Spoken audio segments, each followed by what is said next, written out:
or recite or rehearse or repeat.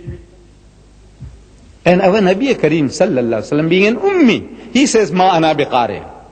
There's a testimony that he can't read. He's telling, he said, look, Ma ana biqari. He said, I'm not learned. So the angel of God commands him a second time, Iqra. Again he pleads. He says, Ma ana biqari. He's terrified. The third time the angel of God says, Iqra bismi rabbika alladhi khalaq. So read in the name of thy Lord and Cherisher who created. Now he grasps that what he was required to do was to repeat. Because this Arabic word Iqra, I'm given to understand, means to read, to recite, to repeat, to rehearse, to repeat. And he repeated the words, Iqra bismi rabbika alladhi khalaq. Read in the name of the Lord and Cherisher who created. Khalaq al-insana min alaq. Say, he who created man from a mere clot of congealed blood. So he says, Khalaq al-insana min alaq. Say, Ikra wa rabbuka al-akram. So read, and the Lord is most bountiful. So he said, Ikra wa rabbuka al-akram. Say, Allazi allama bil kalam. He says, he who taught the use of the pen. So he says, Allazi allama bil kalam. So allama al-insana ma lam ya'lam. He says, taught man that which he knew not. So he says, allama al-insana ma lam ya'lam. As soon as the angel departed, he is terrified, sweating all over. He runs home some 3 miles south to his dear wife, Ummul Mumineen, Khadijatul Kubra, and he says, cover me up, cover me up.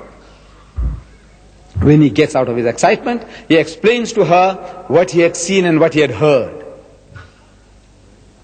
But from that day onwards, he didn't go back to the mount. This is his example. He didn't go back anymore. No more. Finished. With Ghar Hira, Jabal al-Nur. Finished. What is he doing? He's in the marketplace. He's in the bazaar. Souk. He's in the bazaars. What is he doing? He's accosting people. He says, Assalamu alaikum. Wa alaikum salam. Say, Akhi, where you come from? He says, Yaman. He says, you know, Allah has revealed to me that He is but one Allah and I'm His messenger. Another man, Assalamu alaikum. Wa alaikum salam. Say, Akhi, where you come from? He says, Yathrib, Ul Madinah. He says, you know, Allah has revealed to me that He is but one Allah and I'm His messenger. Like a madman. Little wonder they call him Majnoon. Allah had to testify. Ma anta bi ni'mati rabbika bi majnoon. Say, by the grace of thy Lord, your companion is not mad or possessed. They're thinking he's mad. But he's doing the job, his master's job. This is where you and I are supposed to be. Allah tells us, لَقَدْ كَانَ لَكُمْ فِي رَسُولِ اللَّهِ أُسْوَةٌ حَسَنَةٌ. So most certainly in the Apostle of Allah, you have the best exemplar. This is the example He set us. You and I are supposed to stand in the marketplace, proclaiming the unity of God. All the mushriks are abounding around you. Call them. He said, Rama is God, it's a la sharika lak. So Krishna is God, it's a la sharika lak. So Jesus is God, it's a la sharika lak. So Buddha is God, it's a la sharika lak. This is your job, my job. But I know you are terrified.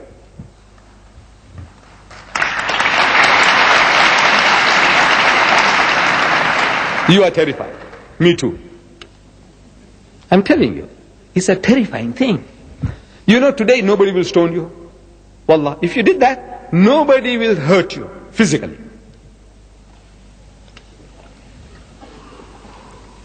Then what are we afraid of? Of ridicule. What will people say? So Didar is gone off his rocker. Didar is mad. The Sheikh is mad. Dr. Billah is mad. Yes, we are afraid of that. You know that?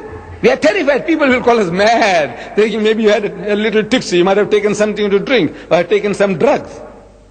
Then look at him. This man standing in the marketplace in the street corner shouting, Allahu Akbar, shouting, La Sharika Lak. He's mad. We are terrified of that. I said, you know, there is another way. You can get out of the difficulty. We discovered it. You see, necessity is the mother of invention. Necessity. You want to do something? Then you find ways and means. You know, I can't do it. I can't stand there in the marketplace. The nearest I got to that was in Mombasa, at a place called Mwambo Tayari. People who know Mombasa, they might remember. There's a bus stop. I went and delivered lectures in the bus stop on a drum. I stood on a drum, and with a mic in my hand, I started lecturing. Because the people there, they were doing that kind of thing. It encouraged me. But in Durban, I can't. In London, I can't do it. I did it there because it looked like everybody was mad like me, so it didn't matter. I said the second best thing. I said necessity is the mother of invention. We invented an idea. He said, look, today we are able of capturing these jinns. Old people, they talk about, making, we say, tabe, controlling jinns, that you can call them and make them to do things. Like Aladdin is a wonderful lamp. You rub the lamp and the jinn comes along and you tell him what to do for you. That kind of people, there's jinns under your control. These modern jinns, TV stations, radios, TVs, monitors, VCR. They are jinns under your control. I said, use them, man. You can't do it yourself. So we said, look, I'll show you. It is so easy. Look, in Durban, a country in South Africa, the land of apartheid, a racist country, very oppressive. The whole world, this is like the polecat of the world, stinking.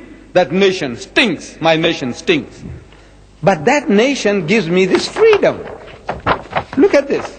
It's given me that freedom in the streets, in the shops, in the bazaar. Look what I'm doing. I put the monitor in the window. 24 hours a day I can make it to do the work. That is talking. 10 hours a day, 20 hours a day. The machine, I make the machine to do the job. The jinn under our control. I say, use him, man. We are using him. Look. And nobody objects. Nobody says that is mad.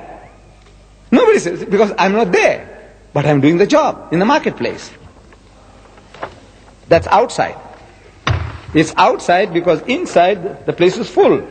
This is another picture of the outside. Muslims and non-Muslims, they're listening to the message. The message is, they're getting entertained. And they're receiving the message. Inside the shop, inside, people sit in comfort. People sit in comfort and watch inside, the same thing. We have a monitor inside the shop, we have a monitor outside. When the place inside is full, they say, let them watch outside. Look, there's so many ways of killing a cat, if you want to. Look at it. Then in that color-conscious country, racist country, we use the masjid as a bait. Allah baited Hazrat Musa alayhi salam with a fire. So we bait these people to come to the mosque. What for? They think they'll come and see something nice and funny in the mosque. They don't know the difference between a mosque and a temple. So when we say visit the largest mosque in the southern hemisphere, they think it's a temple. This is another name for a temple, a synonymous term for a temple, a Hindu temple. So they think they'll see all the monkey gods and elephant gods and snake gods all lined up. One English lady on a world tour, when she came into the masjid and when we explained to her things, she said, I expected to find a funny oriental museum a la carte. Meaning that a monkey god for Monday, an elephant god for Tuesday, a snake god for Wednesday, all the gods lined up. But instead, she says, I found the truth. Another Africana lady, the ruling race, she brings her daughters during the school holidays.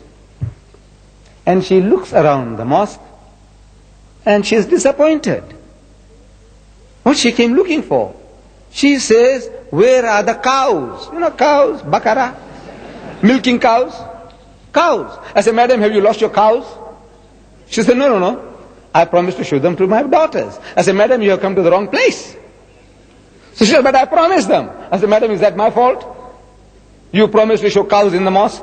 I said, no. You can see cows, my people. Wallah, they are my people. I said, in Amgeni Road, a couple of kilometers away from the masjid, in Amgeni Road is the largest temple in South Africa. And you'll see everything that you want to see. Cows, monkeys, elephants, snakes, everything. My people, they look like me, speak the same language. They have the same surnames like me. You know that? Morarji Desai. You heard the name? He was the prime minister of the largest democracy in the world. He's my maternal uncle, Mamu, we call him. He drinks his own urine 6 to 8 ounces every day. That's my nation. I'm not ashamed. Say, Allah took me out of it. I'm proud of that. Some Arabs, alhamdulillah, they came to my part of the country and they spoke to my people. They came to do business, and in the process my ancestors, they said, these are good people. We also like to be one of you. They said, very easy, give your hand. So my ancestors gave the hand and they became Muslim. Had it not been for the Arabs, the urine of the cow, I would still be sprinkling on myself. Yes. I said, therefore, my father, every time we met an Arab, as a young boy, he shook hands and he kissed the hands. And I also kissed every Arab's hand. My father was reminding me, he says, look, had it not been for these people, we would be where our cousins are, still. So, they're looking for cows in the mosque. They're looking for statues in the mosque. It's an opportunity, God sent opportunity to explain to them. There is no better place than to deliver the message than in the masjid. So, we make the masjid as an attraction. Here,